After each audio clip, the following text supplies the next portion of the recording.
രാജ്ഭവനിൽ ഗവർണറെ കണ്ട് മന്ത്രിമാരായ പി രാജീവും ആർ ബിന്ദുവും താൽക്കാലിക VC നിയമനത്തിൽ പോരു തുടരുന്നതിനിടെ ഗവർണറുമായി കൂടിക്കാഴ്ച നടത്തി. മന്ത്രിമാരായ പി രാജീവും ആർ ബിന്ദുവുമാണ് രാജ്ഭവനിലെത്തി ഗവർണറെ കണ്ടത്. വിവരങ്ങളുമായി ബിനോയ് ചേരുന്നുണ്ട്. ബിനോയ്, സർവകലാശാലകളിലെ സ്ഥിരം VC നിയമനമടക്കം ചർച്ചയായിട്ടുണ്ടാകും. കൂടുതൽ വിവരങ്ങൾ എങ്ങനെയാണ്?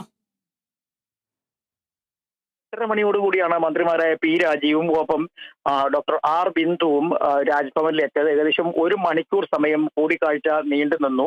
ഒരു സമവായത്തിന് മുന്നോടിയായുള്ള ഒരു ചർച്ച എന്ന് വേണമെങ്കിൽ ഇതിനെ നമുക്ക് കണക്കാക്കാം. കഴിഞ്ഞ 2 ദിവസമായി വലിയ തരത്തിലുള്ള പോര് മന്ത്രിമാർ ഗവർണർക്കെതിരെ പ്രഖ്യാപിച്ച ഒരു സമയത്ത് തന്നെയാണ് ഇത്തരത്തിലൊരു സമവായ ചർച്ചയിലേക്ക് കാര്യങ്ങൾ നീങ്ങുന്നത്. സുപ്രീം കോടതി വിധി വന്നതിന് തൊട്ട് പിന്നാലെ ഡിജിറ്റൽ യൂണിവേഴ്സിറ്റിയിലും ഒപ്പം സാങ്കേതിക സർവകലാശാലയിലും 2 VCമാരെ പുനർനിയമിക്കാൻ എടുത്ത തീരുമാനത്തിനെതിരെയാണ് വലിയ തരത്തിലുള്ള വിദ്വേഷം മുഖ്യമന്ത്രി ഉൾപ്പെടെയുള്ളവരുടെ ഭാഗത്തു നിന്നും ഉയർന്നു വന്നത്. പ്രത്യേകിച്ചും ഡോക്ടർ സിസാർ തോമസ് ഒപ്പം ഡോക്ടർ കെ ശിവപ്രസാദ് ഇവരെ സുപ്രീം കോടതി വിധിയുടെ അടിസ്ഥാനത്തിൽ പുനർനിയമിക്കാനായിരുന്നു ഗവർണറുടെ തീരുമാനം. അതിന്റെ അടിസ്ഥാനത്തിൽ അവർക്ക് ഒരു പ്രത്യേക വിജ്ഞാപനം ഇറക്കി തിരിച്ച് 2 സർവകലാശാലകളിൽ എത്തണം എന്നുള്ള ഒരു നിർദ്ദേശവും നൽകിക്കഴിഞ്ഞിരുന്നു. ഇതേ തുടർന്ന് വലിയ തരത്തിലുള്ള പ്രതിഷേധം പൂർണ്ണമായും communist party of India Marxist അല്ലെങ്കിൽ CPM-ന്റെ ഭാഗത്തു നിന്നും ഒപ്പം കോൺഗ്രസിന്റെ ഭാഗത്തു നിന്നൊക്കെ ഉയർന്നു വന്നിരുന്നു.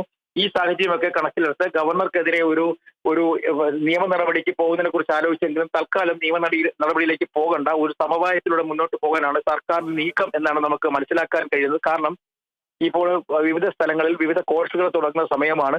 അക്കാഡമിക് ഇയറിന്റെ തുടക്കഘട്ടത്തിൽ തന്നെ ഇത്തരത്തിലൊരു പ്രതിസന്ധി ഉണ്ടായിക്കഴിഞ്ഞാൽ അത് വിദ്യാർത്ഥികളുടെ ഭാഗത്ത് നിന്നും രക്ഷിതാക്കളുടെ ഭാഗത്ത് നിന്നും വലിയ തരത്തിലുള്ള വിയോജിപ്പിനുള്ള സാധ്യതകളോട് കണക്കെടുത്തുകൊണ്ടാണ് ഇന്നത്തെ ഒരു കൂടിക്കാഴ്ച എന്ന് വേണമെങ്കിൽ നമുക്ക് മനസ്സിലാക്കാൻ കഴിയും.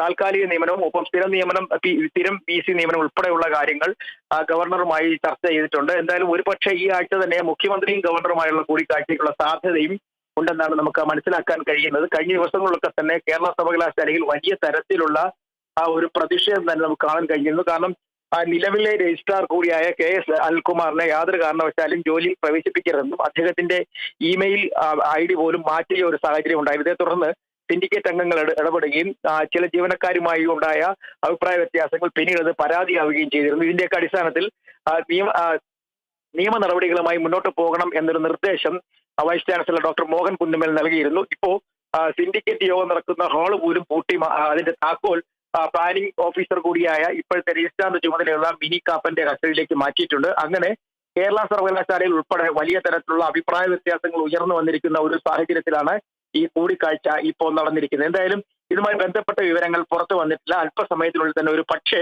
മന്ത്രി ആർ ബിന്ദു മാധ്യമങ്ങൾ കാണാനുള്ള സാധ്യതയുണ്ട്. രാജ്ഭവന്റെ മുന്നിൽ നിന്ന് അവർ മാധ്യമങ്ങളെ കണ്ടില്ല. ഒരുപക്ഷെ ഒരു വാർത്താക്കുറിപ്പായിട്ടോ അല്ലെങ്കിൽ ഇതിന് അല്പസമയത്തിന് ശേഷം മാധ്യമങ്ങൾ കാണാനുള്ള സാധ്യത തള്ളിക്കളയാനാകില്ല. ആതിര. ശരി ബിനോയ്, രാജ്ഭവനിൽ ഗവർണറെ കണ്ട മന്ത്രിമാരായ പി രാജീവും ആർ ബിന്ദുവും താൽക്കാലിക VC നിയമനത്തിൽ പോരു തുടരുന്നിടെ ഗവർണറുമായി കൂടിക്കാഴ്ച നടത്തിയിരിക്കുകയാണ് മന്ത്രിമാരായ പി രാജീവും ആർ ബിന്ദുവുമാണ് രാജ്ഭവനിലെത്തി ഗവർണറെ കണ്ടത്. സർവകലാശാലകളിലെ സ്ഥിരം VC നിയമനമടക്കം ചർച്ചയായി.